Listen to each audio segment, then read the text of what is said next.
Resiliency, 5 things. We're big on lists here, folks. The key one here, I think we'll go through them, but follow a plan every day or you'll get discouraged. How many folks have ever done a business plan or a marketing plan? Raise your hand.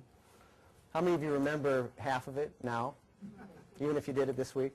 The value is not in remembering the data, and believe it or not, the value is not in actually following the plan to the letter. The real hidden value in doing a business plan or a marketing plan is the thought process behind it. It forces you to get clear about your competition, about your products, about your company. When you do the kinds of plans that we're talking about here, when you know your job, when you know the market, when you know the problems you're going to solve, when you do the planning, things will fall into place. You can probably put the plan in a drawer and forget it perhaps. You'll still have 80% of the value because it's the thought process behind the plan. And really the main value, I guess, if we have to pick one, is it's something to do every day. Most folks, when they wake up, they don't have, when they're between engagements, they don't have a routine. They wake up and maybe I'll go to Monster, maybe I'll go to Second Cup. I'm not sure. I don't have a routine today. I'm between engagements. But if you script your days in advance, just as you used to do when you were a successful executive, or you do now, follow those same kinds of routines, you have something to do. It's a step-by-step process to follow, and it keeps you from getting discouraged. It's also important that when you set goals and they're realistic and you hit them, reward yourself. You got to do it. Your boss walks in, pats you on the back, says, "Hey, way to go, landed that account." So I don't care how trivial an accomplishment might be. An accomplishment might be making the phone call to someone you've been putting it off. It may be fixing the resume and getting it out. It may be fixing the resume. It may be it may be as simple as picking up the phone and making a cold call to an employer that you've agonized over forever. Understand something. Everyone in this room goes through the exact same thing. Emotions are all the same. It even happens in my industry. And I know, get down to talk about pitch and repitch, oftentimes you have to approach an employee. You have to approach an employer multiple times, sometimes multiple ways, sometimes the same guy. And I've talked to people about this and said, well, what about XYZ Corporation? They'd be perfect. Yeah, well, I sent them a resume 2 years ago. Yeah? Well, they didn't want me. Okay. So do you think you might want to send it again and again and again and again and again? My first job, getting into this industry was not easy.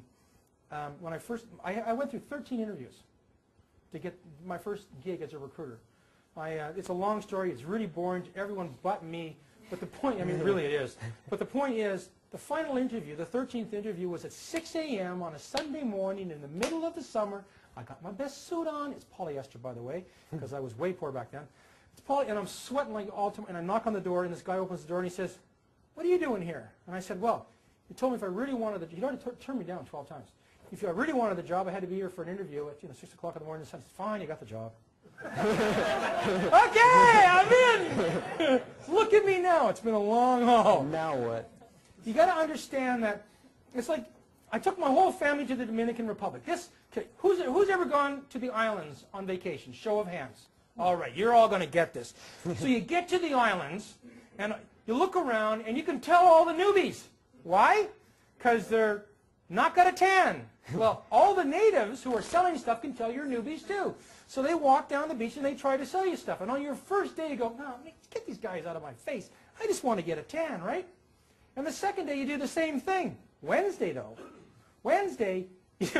you're going, "Oh my God, I got to buy some suntan lotion. I need a hat. I got to get some souvenirs." So when they come by, you go, "Yeah, I'll take lotion and give me 2 of those rings and 3 of those things there, and my wife wants some stuff too. Can you come back in half an hour?" Well, what's the difference? The employer says no. Okay, how many headhunters in the room? Hands up. Look around at these guys. How often do you have to pitch? Oh, hold your hands up proudly, guys. Come on! Gee, I'm over here. And by the way, being quiet and discreet is not normally part of our profession, right? I once pulled a guy out of Motorola. It took me 51 phone calls, and by the way, 51 different voicemail messages. Yes, I counted. Yes, I started to write them down after number 4 because I had to remember until I got him. Why did I do this? We were in the middle of making an offer to another candidate. We were in counter offers back and forth with this other candidate because this was a better candidate. I needed to bring him to the table. So I phoned my client up and said, "Listen, I finally got him." And he goes, "Great, when's the interview?" It says, "Well, tomorrow morning, 9 o'clock. He says, that's great. What else do I need to know? I said, well, is Marilyn at your door yet? And he goes, yeah, why? Let her in. Why? Because the interview, this is a client in Ottawa, the interview's in Chicago. So you got to leave now. So he did. He flew to Chicago. We closed the guy. We brought him up. We did an IPO. We made about $60 million, not me personally. And it was great. What's the point of this? As a recruiter, I got to pitch and repitch and repitch and repitch and repitch, sometimes until the message is nauseating, sometimes until I don't want to do it anymore. My wife can do these things in her sleep now, right, because she hears me so many times. You have to learn to do the same thing. You've got to understand that no just means not today. Like in the Dominican Republic. No, sorry, not today. No, not today. Tomorrow situations change. If 20 to 25% of people are always in transition, flux, I know it's a U.S. statistic again. What does that mean? That means out of a company of 100, 25 of them ain't going to be there pretty soon. So you have to keep going over this ground over and over again. And when someone says no, put them in a file for next week. Send them another resume. Change the resume. If you're focused and you know you can do that job, it's just a matter of time before you grind them down to the point where they're going to want to talk to you. And for those of you who aren't... It's not stalking. For those of you, you took the words, for those of you who aren't a stalker like David and you want a related approach, it works, he's here, right? It works for him. Another way to look at it is to try to touch them in a different way each time, specifically add something of value each time, something different. With each email that you send, it could be something that comes out of today's newspaper. Don't send them the same message, identically the same message every day or every week for 6 months, because that is stalking. That's not quite what... Well, but what you can do, here's a free tip, is to go to Google Alerts, and set it up for what's hot in your industry now, whether it's a downturn, a recession. Pick the keywords that resonate with you and your boss's boss. I do Nortel, so every day I get Nortel news, good or bad. Yeah, and if you can set it up for your name, so I know when someone's put me in the press, for example, and sometimes it's good, it's normally good, but what's coming up in the news every day that you can share with someone that makes you look like a connected person or a connector. And it's an excuse to get in touch with your network, too. I just saw this on Google Alerts today. You can maybe tell them how you found it, but the point is to find the stuff. And it's done for you, and it's free. So Google Alerts can help you. It gives you an excuse every day to contact somebody in your network with something that's relevant. People don't want to hear from you if you're a beggar, a supplicant. Yep. They'll stop returning your calls. Yep. If it's Frank who's been unemployed for 9 months, no one wants to hear from Frank. He's a downer. It's just... We don't have any Franks. No, we don't, but you know a Frank, and you don't want to be Frank.